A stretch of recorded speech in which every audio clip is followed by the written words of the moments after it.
بسم اللہ الرحمن الرحیم۔ ضدی عشق میرا، منتہا چوہان، قسط نمبر 19۔ گاڑی بہت تیز رفتاری سے آگے سے آئی تھی تو وہ دونوں رک گئیں۔ گاڑی انہیں کڈنیپرز کی تھی۔ وہ قہر نظریں ان پر ڈالتے ہوئے باہر نکلے گئے کام سے۔ آگے کڈنیپرز، پیچھے ویٹر، دونوں طرف سے وہ گھر گئی تھیں۔ بہت بھاگ لیا، اب بھاگ کے دکھاؤ۔ کڈنیپر جلیل نے غصے سے کہا۔ چیلنج؟ کشش زیر لب بڑبڑائی تھی۔ اناشے نے اسے دہل کے دیکھا۔ کشش، ٹانگوں میں جان نہیں ہے، کیسے بھاگیں گے؟ اناشا منمنائی۔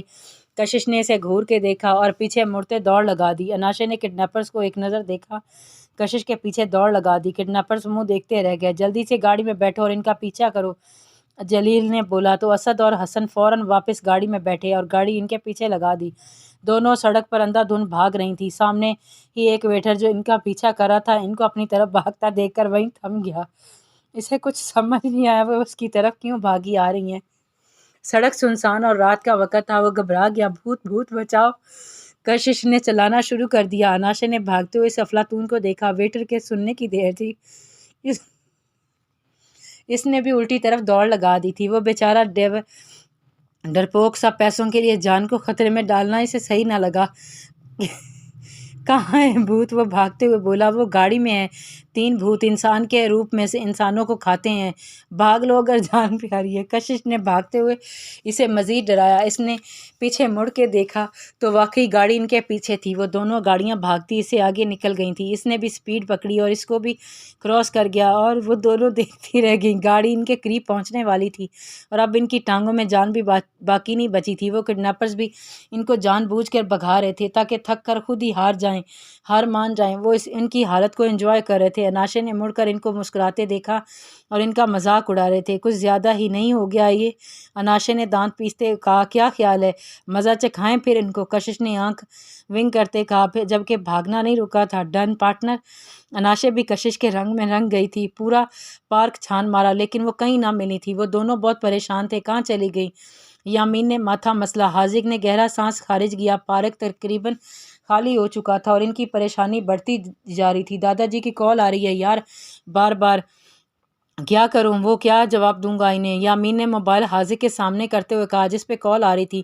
اتنے میں ایک شخص بھاگتا ہوا ان کے پاس سے گزرا۔ بھوت بھوت بچاؤ!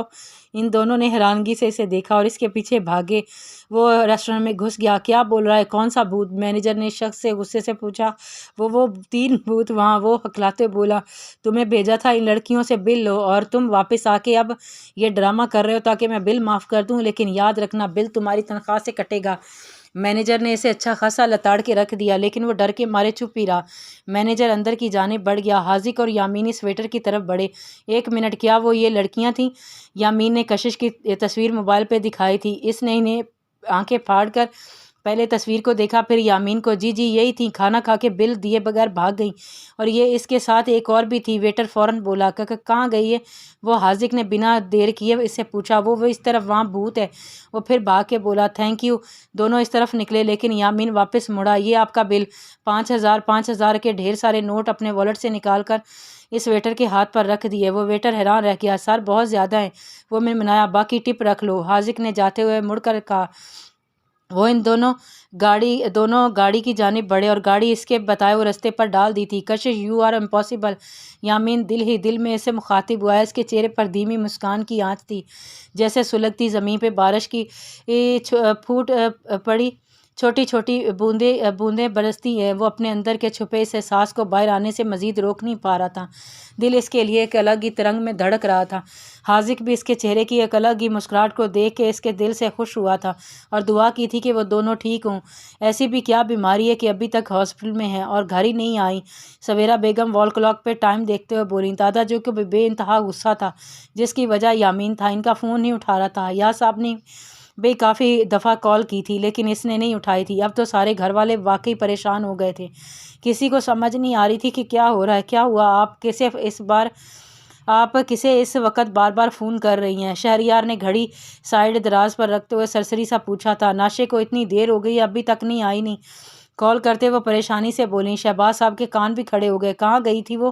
انہوں نے مڑ کر بیوی سے پوچھا۔ جاب کرتی ہے وہ، لہجے میں شکوہ تھا۔ شہریار صاحب نے لب بیچے۔ ایسی کون سی جاب ہے کہ رات کے 10 بج گئے اور گھر نہیں آئی؟ اب ذرا برہمی سے پوچھا تھا۔ معلوم نہیں، یہ نہ انہوں نے بتایا نہ میں نے پوچھا۔ صاف لفظوں میں کہتی وہ اپنی